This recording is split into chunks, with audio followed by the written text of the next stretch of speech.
यह मंगल वेला में साक्षात महादेव के चरणों का स्मरण करते हुए उनकी जटाओं से निसृत पतित पावनी उत्तर वाहिनी गंगा की ताल तरंगों को प्रणाम करते हुए अंगराजगढ़ की इस पावन भूमि के मध्य भाग में विराजमान शिक्षा, शील और संस्कार का यह अद्भुत केंद्र सरस्वती शिशु मंदिर के जागृत वंदना मंच पर उपस्थित सर्वप्रथम इस विद्यालय के माननीय प्रधानाचार्य जी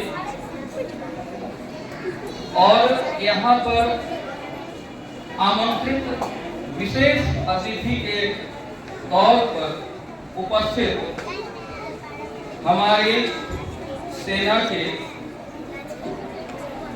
सराहनीय कार्य को अंजाम देने वाले जागृत स्वरूप जवान, साथ साथ इस वंदना स्थल पर विराजमान आप सभी भैया और बहन तथा आपका प्रतिदिन प्रातः से संध्या तक मार्गदर्शन करने वाले समस्त दीदी जी एवं आचार्य सबको नमन करते हुए आज के इस दुर्लभ मुहूर्त और विशेष क्षण पर सर्वप्रथम आप भैया बहनों से मैं अपील करूंगा कि इस वातावरण को बिल्कुल शांत और सहज होकर समझने का प्रयास करें और यहाँ से आप जो लेकर जाएं वो जीवन पर्यंत एक अनुभव के रूप में आपके पास मौजूद रहे। यह वह समय है जब आज से ठीक 25 वर्ष पहले हमारे देश पर एक आक्रमण हुआ था और उस आक्रमण के बाद जब समूचे देश में यह सूचना फैली तो किस प्रकार के मनोभाव रहे होंगे थोड़ा आप कल्पना कीजिए।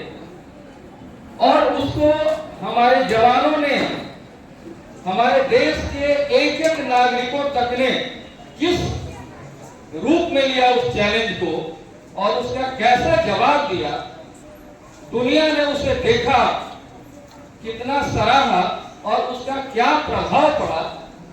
आज उसी को याद करने का दिन है। करगिल विजय दिवस का आज 25 वर्ष पूरा हो गया है।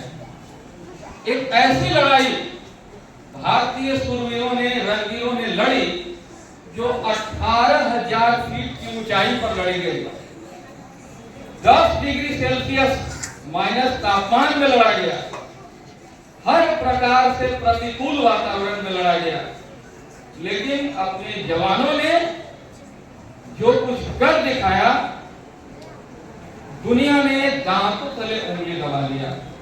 भारतीयों की वीरता को देखकर, इनके रण कौशल को देखकर आज का दिन हमारे सूरवीरों के साहस और उनके प्रचंड शक्ति पराक्रम को याद करने का दिन है कि जिस प्रकार करगिल और द्रास की उस सर्द हवाओं में रक्त की होली खेलते हुए दुश्मनों को खाक में मिलाकर आज से ठीक 25 वर्ष पहले इसी दिन को पूरी तरह से घुसपैठियों से मुक्त कर दिया था भारतीय सरजमी को।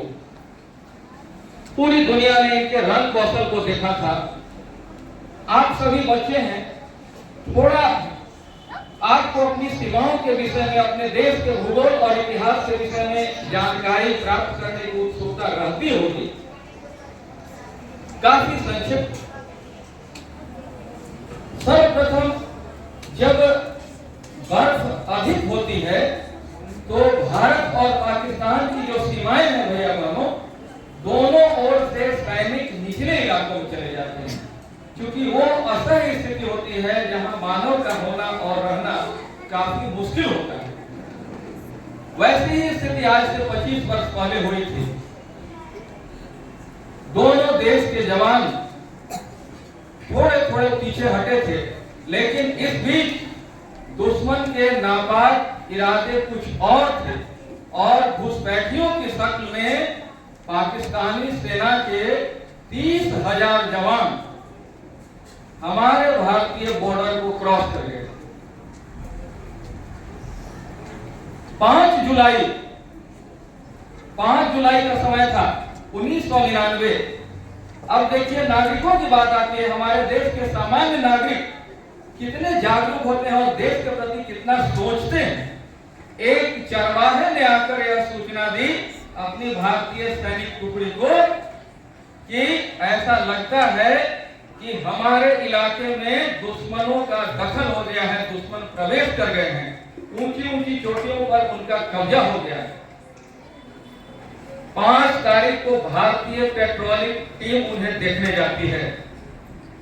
जब वहां पहुंचती है तो जब सर्च ऑपरेशन चला रहे होते हैं प्रारंभिक तौर पर हमारे जवान, तो हमारे 5 जवान को उन्होंने पकड़ लिया। वो काफी संख्या में थे। हमारे जवान वीर गति को प्राप्त हो जाते हैं, ये बलिदान हो जाते हैं 5 जवान। उसके बाद पुनः अभियान भारत का शुरू होता है और अंत में उस महीने की 26 तारीख को भारतीय सेना को आदेश दिया गया बमबारी करने का। मिग 27 और मिग 29 को लगाया गया और वो लड़ाई सैनिक संयंत्रों से कम दुनिया जानती है कि वो साहस से लड़ा गया था।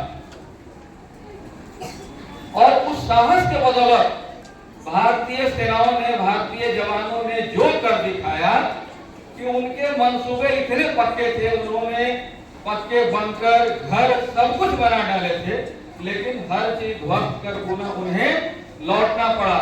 और उस लड़ाई का एक एक अध्याय, एक एक चैप्टर इतना ज्यादा हैरत अंगेज है, अपने आप को इतना साहस से भर देने वाला है